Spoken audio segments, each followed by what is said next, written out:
প্রিয় ভাই ও বোনেরা, আসসালামু আলাইকুম। রাকিব এগ্রোর পক্ষ হতে আপনাদের সকলকে আন্তরিক শুভেচ্ছা ও অভিনন্দন। প্রিয় ভাই ও বোনেরা, আমরা কথা না বাড়িয়ে মূল পর্বে চলে যাচ্ছি। আপনারা অনেকেই আমাদের কাছে একটি কমেন্ট করতেছেন যে ভাই, আমাদের যে হাড্ডি সার যে গরুগুলো রয়েছে, অর্থাৎ সার গরুগুলো রয়েছে, সেই সার গরুগুলোকে আমরা বৈধ বা প্রাকৃতিক বা আমাদের সঠিক যে পদ্ধতি, সেই পদ্ধতিতে সবচেয়ে দ্রুত গতিতে কিভাবে মোটাতাজাকরণ করব, সে বিষয়টি আপনারা অনেকেই আমাদের কাছে জানতে চেয়েছেন। আর সেই বিষয়টি আমরা এ টু জেড আপনাদের সামনে উপস্থাপন করব।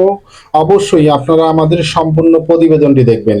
প্রিয় ভাই ও বোনেরা, আপনারা দেখতেছেন যে এরকম হাড্ডি সার অর্থাৎ সার গরুগুলো অনেকেই মূলত ক্রয় করে থাকে। আর এই হাড্ডি সারগুলোকে আপনারা যদি খুব দ্রুত গতিতে সঠিক পদ্ধতিতে, অর্থাৎ অবৈধ কোনো পদ্ধতি ব্যবহার না করে সঠিক পদ্ধতিতে মোটাতাজাকরণ করতে চান, তাহলে অবশ্যই যে কৌশলগুলো আপনাদের অবলম্বন করবেন সেগুলো হচ্ছে, আপনারা অবশ্যই সর্বপ্রথম যেটি করবেন সেটি হচ্ছে আপনারা তাদেরকে আকারি দিবেন, স্লাইড কিছু পরিমাণ। এখন কেন দিবেন আকারি? আকারি বা ধানের গরু বলা হয় থাকে, কারণ এই গরুগুলো হাড্ডি সার হওয়ার মূল কারণ হচ্ছে তাদেরকে মাত্র এই আকারির গুঁড়া বা বিভিন্ন ধরনের পানি জাতীয় জিনিসগুলো সাধারণত তাদেরকে খাওয়ানো হয়েছে। আর এর সঙ্গে অবশ্যই আপনারা দিবেন ভুট্টার গুঁড়া। কারণ আপনারা জানবেন যে ভুট্টার গুঁড়াতে প্রোটিন জাতীয় একটি খাদ্য, আর এই খাদ্যটি অবশ্যই দিবেন। এর সঙ্গে আপনারা যেটি দিবেন সেটি হচ্ছে মিট মোর ফিড। আমরা আবার বলতেছি যে মিট মোর ফিড, এসিআই কোম্পানির মিট মোর ফিডটি অবশ্যই দিবেন। অতএব এই তিনটি খাদ্যর সঙ্গে আপনারা যেটি দিতে হবে সেটি হচ্ছে যে আপনাদের অবশ্যই মনে রাখবেন যে লালি গুড়। লালি গুড় বলতে গুড় জাতীয় জিনিস আপনাদের গরুগুলোকে খাওয়াতে হবে। কারণ অনেক ক্ষেত্রে হাড্ডিসার গরুগুলো এই ধরনের দানাদার খাদ্য সরাসরি দেওয়ার পরও খেতে চায় না। এখন এই দানাদার খাদ্যগুলো যাতে তারা স্বাচ্ছন্দ্যে খায়, তার জন্য অবশ্যই আপনাদেরকে লালি গুঁড়ো দিতে হবে বা গুড় জাতীয় খাদ্য দিতে হবে। তাহলে দেখবেন যে আপনার তাদের প্রস্রাব পায়খানার যে সমস্যাগুলো, গন্ধ বা বিভিন্ন ধরনের সমস্যা, সেই সমস্যাগুলো কিন্তু থাকবে না। তার সঙ্গে সবচেয়ে বেশি যে শরীরে কাজ করবে যে খাদ্যটি, সেটি হচ্ছে সরিষার খোল। সরিষার খোল অবশ্যই আপনাদের গরুকে খাওয়াতে হবে বৈধ পদ্ধতিতে, গরু মোটাতাজাকরণ করতে চাইলে। আর এর সঙ্গে অবশ্যই আপনারা যেটি দিবেন সেটি হচ্ছে ফসকাল ডিবি। অর্থাৎ যে গরুগুলো হাড্ডিসার হয়েছে তাদের মেন সমস্যা আছে তাদের ক্যালসিয়াম ফল্ট করেছে, অর্থাৎ ক্যালসিয়াম শরীরে ক্যালসিয়ামের দুর্বলতার কারণেই কিন্তু সাধারণত তারা কিন্তু হাড্ডিসার হয়েছে। এই জন্য অবশ্যই এই খাদ্যগুলোর সঙ্গে আপনারা যে কাজটি করবেন, অপসনিন কোম্পানির ফসকাল ডিবি, যদিও আপনারা বিভিন্ন কোম্পানির ব্যবহার করতে পারেন, কিন্তু আমরা আমাদের খামারে বৈধ পদ্ধতিতে গরু মোটাতাজাকরণের জন্য অবশ্যই আমরা তাদেরকে ফসকাল ডিবি গুলো একটি গরুর অবশ্যই 2 থেকে 3টি, প্রতিদিন 2 থেকে 3টি আপনারা খাদ্যের সঙ্গে মিক্সার করে দিবেন। তাহলে দেখবেন যে তাদের ক্যালসিয়াম ঘাটতির যে সমস্যাটি সেটি যদি পূরণ হয়, তাহলে দেখবেন যে আপনারা আপনাদের সেই হাড্ডিসার যে শুকনো যে গরুগুলো রয়েছে সেগুলো দ্রুত গতিতে মোটাতাজাকরণ হবে ইনশাআল্লাহ। কারণ যখন তার শরীরে ক্যালসিয়ামের অপূর্ণতা থাকবে তখন কিন্তু গরুগুলো উঠতে চাবে না, খেতে চাবে না, তার শরীর দুর্বল লাগবে। আর শরীরের দুর্বলতা যদি কাটাতে না পারেন, তাহলে আপনারা যতই তাদেরকে খাওয়ান না কেন কোনো কাজ হবে না, কারণ তারা খেতে চাবে না, কারণ শরীর দুর্বলের কারণে। আর একটি কথা আপনারা অনেকেই আমাদের বলেছেন যে হাড্ডিসার যে গরুগুলো মোটাতাজাকরণ করা হয় তাদের কি পরিমাণে পানি খাওয়াবো। জি ভাই, আপনারা তাদেরকে তাদের যে পরিমাণে পানি খায় সেই পরিমাণে পানি খাওয়াবেন, কোনো সমস্যা নেই। কিন্তু আমরা বলবো যে 4 থেকে 5 লিটার পর্যন্ত পানি খাওয়ালেও সমস্যা নেই, বা সামান্য পানি খাওয়ালেও কোনো সমস্যা নেই। একটি কথা মনে রাখবেন যে পানি দিয়ে দানাদার খাদ্য যদি আপনারা আপনাদের গরুগুলোকে খাওয়ান, সেক্ষেত্রেও গরুগুলো মোটাতাজাকরণ হবে। আর পানি ব্যতীত যদি আপনারা খাওয়ান, সেক্ষেত্রে আপনাদের গরুগুলো মোটাতাজাকরণ হবে, কোনো সমস্যা নেই।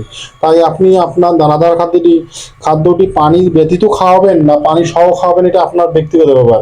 যদি আপনারা দানাদার খাদ্যগুলো পানি ব্যতীত খাওয়ান, তাহলে অবশ্যই আপনাদের যে কাজটি করতে হবে যে অবশ্যই তাদেরকে আলাদাভাবে ফ্রেশ পানি দিতে হবে।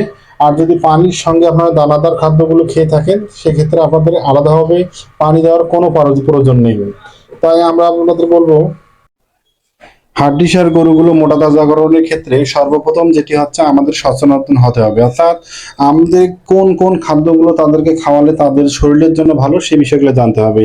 আর একটি কথা বলবো যে আপনারা অবশ্যই যে হাড্ডিসার গরুগুলো রয়েছে তারা হাড্ডিসার হলে বা তাদের কঙ্কাল বা তাদের ক্যালসিয়ামের ঘাটতির কারণে কিন্তু তারা উঠতে পারে না, তারা চলতে পারে না, তাদের স্বাভাবিক কার্যক্রমগুলো করতে খারাপ লাগে।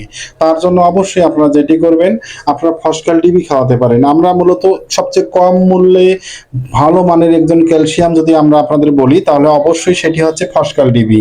এটি অপশনাল কোম্পানির, আমরা স্পন্সর করতেছি না, আপনারা চাইলে অন্যান্য কোম্পানির খাওয়াতে পারেন। আমরা এর পাশাপাশি অনেক কয়েকটি কোম্পানির আমরা আমাদের গরুগুলোকে খেয়ে থাকি, যেমন ক্যালপ্লেক্স নামে একটি ওষুধ রয়েছে অর্থাৎ ক্যালসিয়াম রয়েছে, সেটিও আমরা অনেক সময় খেয়ে থাকি। অর্থাৎ আপনারা যদি কম মূল্যে ক্যালসিয়ামের ওষুধ খেতে চান আপনাদের গরুগুলোকে, তাহলে অবশ্যই ফসকাল ডিবির বিকল্প নেই।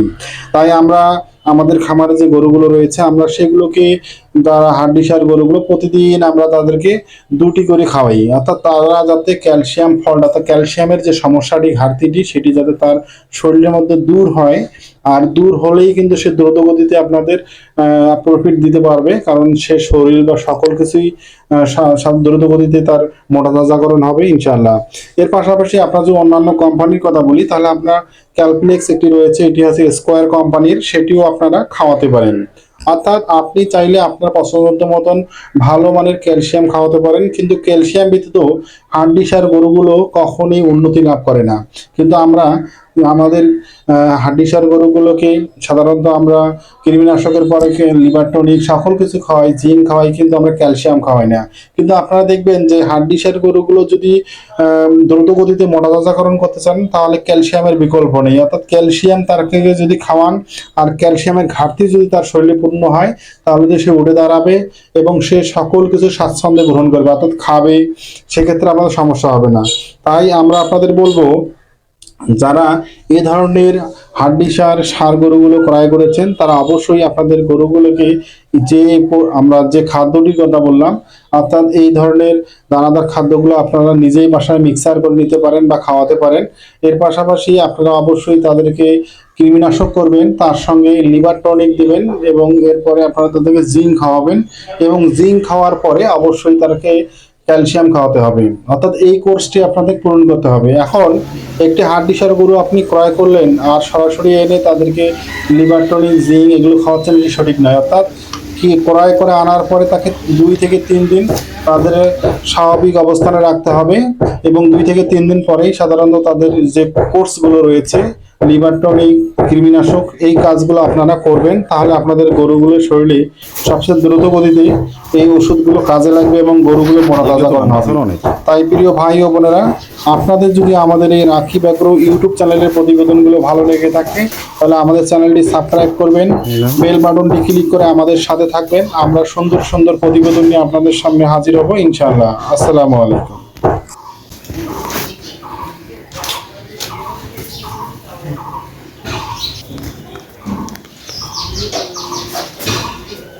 যে 3টা ইয়ার নাকি খাবে।